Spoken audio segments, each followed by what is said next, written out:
forecast first. Sponsored by Matex Heating, Cooling, and Plumbing. Well, a pretty nice Wednesday across the area. Cold front actually came through and lowered our humidity levels. It should feel a lot better than what it did this morning if you were out. And we're still kind of muggy. Now, things are really feeling quite comfortable across the area. No rain on the satellite and radar picture. For us, temperatures are in the lower 80s, even a few upper 70s. Taylorville's at 79.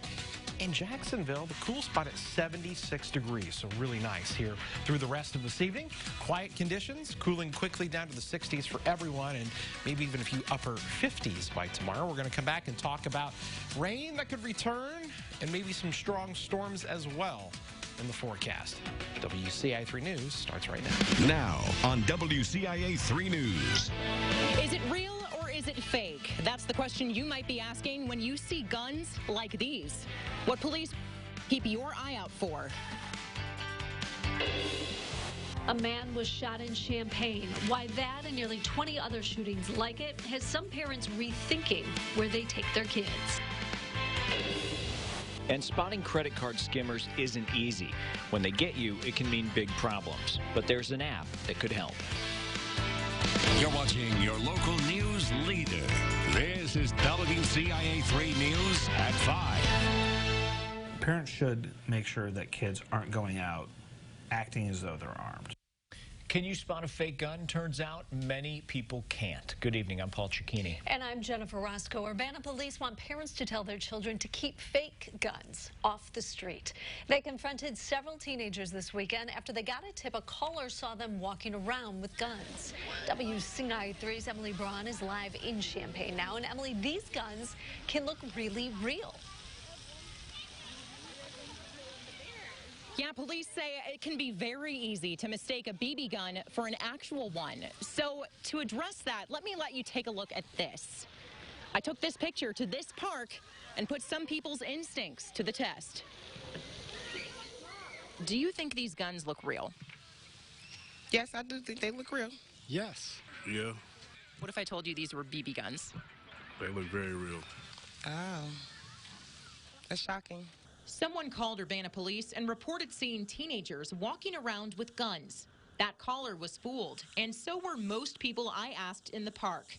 Then Lieutenant Richard Searles decided to put me to the test. Okay, so on this board, there's 13 guns. And I want you to look at this board. I'm just going to let you look at it for just a second. And I want you to tell me how many of these 13 are real. Let me know when you got a good look. Give you 5, 4, 3, 2, 1. Okay. This one is real. It's fake. I think this one's real. Fake. Let me help you out. They're all fake. To the untrained eye, it's tough to spot the difference. They're absolutely designed to look like they're real. That's why he says the caller did the right thing. Parents need to be involved in their children's lives, and they need to make sure that they're not going out there in the general public with things that look like real firearms, because there's no point. Brittany Coleman learned that lesson the hard way. My son actually left the house with the BB gun, and one of our neighbors thought it was a real gun, and the police ended up coming back to bring the gun back to our house. Searles says the bottom line is it's better to play it safe and pick up the phone and be assured. If it's a BB gun, we will deal with it just like some kids with BB guns. Searles said you also have to be careful with guns that look like they're obviously fake. He says some people will paint orange tips on real guns and make some guns even to look like squirt guns. So he says if you have any doubt, don't touch it, don't interfere, just call police. Live in Champaign, Emily Braun, WCIA 3, your local news leader. Yeah, no reason to have any of those in the first place anyway. All right, Emily, thank you so much. School starts this week in Champaign, and some parents with kids at one of the schools, they're feeling a little uneasy. Yeah, that's because a shooting happened last night across the street from Centennial High School. A 25-year-old man was shot while sitting in his apartment. WCIA 3's Courtney Bunting's in our newsroom tonight. Courtney, he's going to be okay, but you spoke to some parents who are unsettled by what happened. Yeah, Paul, and you can understand why. I called Champaign police, and they said 19 shootings have happened in the past year within a half-mile radius of Crescent and John. That's between today and just August 15th of last year. I also talked to a lot of parents in that area, and they say their kids play at Centennial Park, and they get nervous just letting them make the short walk there. Investigators say at least 2 2 of the apartments in that building that was shot, those were hit by gunshots. Many of the neighbors say they heard those shots. I feel we need a community watch out here, or if we can't get a community watch, we need to come together as a community, because there's kids out here in this area, and these shootings and stabbings and stuff like that is going on, and it's just ridiculous.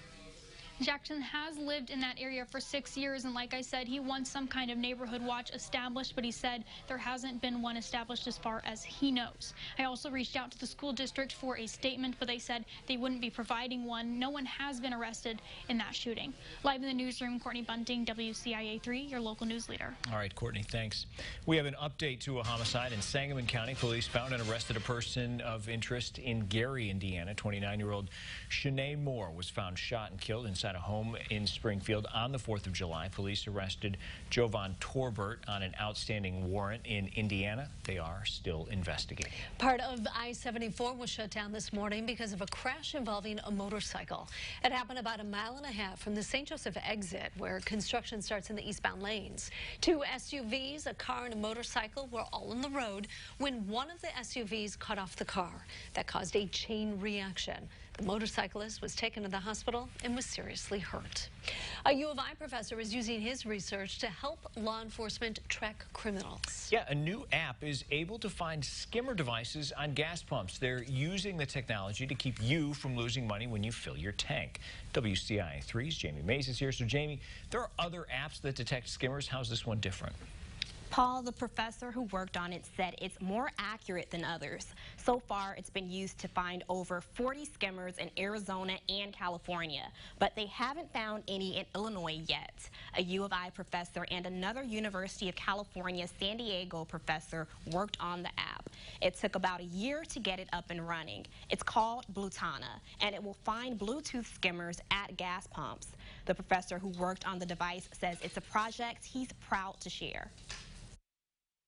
The criminals are using very off-the-shelf technology, and we are using that fact, the fact that they're using cheap off-the-shelf parts, to catch them. So that's why it's kind of exciting.